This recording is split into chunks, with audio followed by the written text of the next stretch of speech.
ప్రపంచం మొత్తం వెనక్కి తిరిగినప్పుడు కూడా యుద్ధభూమిలో మనతో పాటు నిలబడేవాడే నిజమైన స్నేహితుడు. ఈరోజు ప్రపంచ పటంపై ఒక భారీ తుఫాను లేచింది. అది ప్రపంచ ఎనర్జీ సరఫరా వ్యవస్థను కుదిపేస్తోంది. మిడిలీస్ట్లో పెరుగుతున్న యుద్ధ వాతావరణం, హోర్ముజ్ జలసంధిపై ముప్పు, అలాగే చమురు సరఫరా మార్గాల్లో ఏర్పడుతున్న అంతరాయం ప్రపంచాన్ని ఆందోళనలోకి నెట్టింది. ఇది కేవలం ఒక ప్రాంతీయ యుద్ధం మాత్రమే కాదు, ఇది ప్రపంచ ఆర్థిక వ్యవస్థపై పెద్ద ప్రభావం చూపే సంక్షోభం. అందులో ముఖ్యంగా ప్రభావం పడే దేశాల్లో ఒకటి భారత్. ఎందుకంటే భారత ఆర్థిక వ్యవస్థ నడిచే ప్రధాన ఇంధనం చమురు.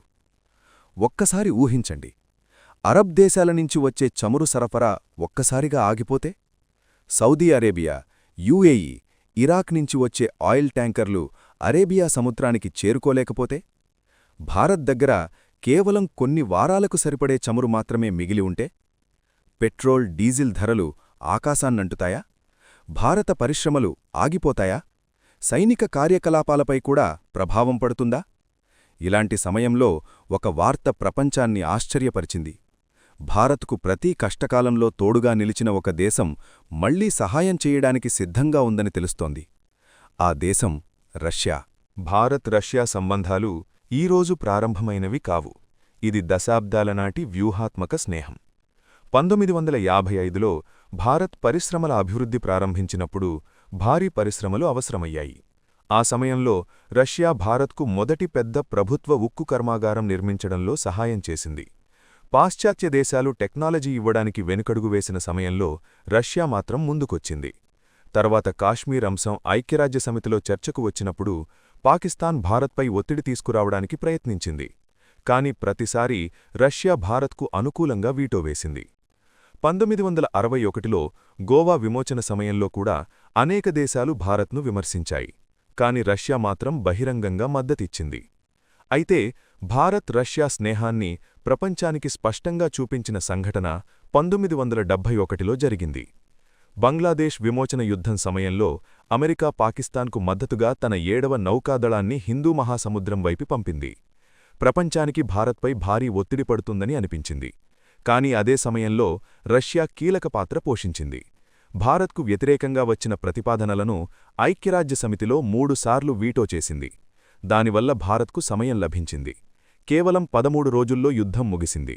పాకిస్తాన్ సైన్యం లొంగిపోయింది. ప్రపంచపటంపై కొత్త దేశం బంగ్లాదేశ్ ఏర్పడింది. ఇప్పుడు మళ్లీ ప్రపంచం ఒక పెద్ద ఎనర్జీ సంక్షోభం అంచున నిలిచింది. మిడిల్ ఈస్ట్లో ఇరాన్ మరియు ఇజ్రాయెల్ మధ్య ఉద్రిక్తతలు పెరుగుతున్నాయి. ఇక్కడే అత్యంత కీలకమైన సముద్ర మార్గం ఉంది, హోర్ముజ్ జలసంధి. ప్రపంచ చమురు సరఫరాలో సుమారు 20% ఈ మార్గం గుండా ప్రయాణిస్తుంది. ఈ మార్గం మూసుకుపోతే ప్రపంచ మార్కెట్ కుదేలవుతుంది. భారత్కు ఇది మరింత ప్రమాదకరం. ఎందుకంటే భారత్ తన చమురులో దాదాపు 80% దిగుమతి చేసుకుంటుంది. Saudi Arabia, UAE, Iraq, Qatar వంటి దేశాలు భారత్కు ప్రధాన సరఫరాదారులు. ఈ మార్గం మూసుకుపోతే భారత్ ఎనర్జీ సంక్షోభాన్ని ఎదుర్కోవలసి రావచ్చు. ఇదే సమయంలో రష్యా ఒక కీలక నిర్ణయం తీసుకుంది. సుమారు 95 లక్షల బ్యారెళ్ల క్రూడాయిల్ భారత సముద్ర ప్రాంతం దగ్గర నౌకల్లో సిద్ధంగా ఉంచింది.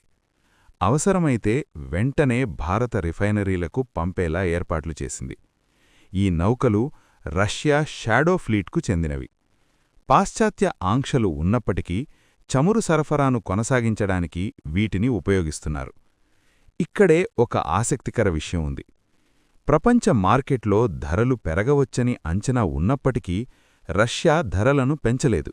కాని ఇక్కడ ఒక ముఖ్యమైన ప్రశ్న కూడా ఉంది.